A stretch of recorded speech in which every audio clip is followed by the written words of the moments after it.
Sasa umesema kwamba wasanii wengi hawajajua budget yao katika Kilifi County Government. Sasa hawa wasanii watajua vipi kwamba wako na budget katika serikali?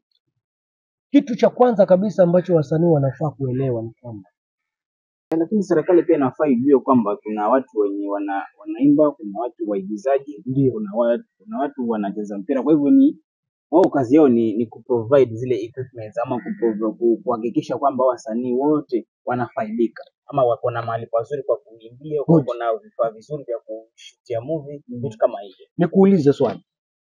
Mimi hapa naweza jua unataka nini? Huwezi jua.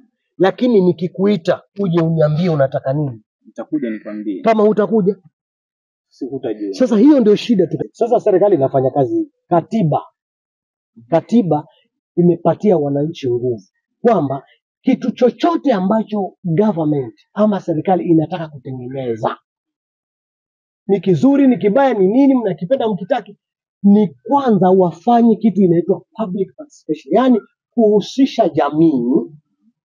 Kwa mfano hata hii barabara hii hapa mimi, kama mheshimiwa anataka kutengeneza barabara, anatafuta watu ambao wanahusika na hii barabara, awaambie kwamba hii barabara tunataka kuitengeneza, tunasemaje ama tunafanyaje. Wale watu wanahusika kwenye barabara wanatoa maoni, kwa sababu pengine kuna mnazi huko kwa ile barabara, kuna mkanju, unaelewa, kuna vitu kama hivyo. Sasa serikali liko na jukumu la kufanya ili public participation, kuhusisha wananchi waje.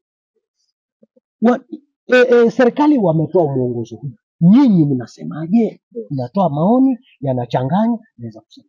Lakini kama wewe hutaweza kuenda, serikali of course itaendelea kutengeneza ule mradi, lakini nakuhakikishia 100% ama 50% ule mradi utakuwa wewe hupendi, kwa sababu uko na wako ambao wewe unataka utengenezwe. Lakini kwa nini hukuenda kusema?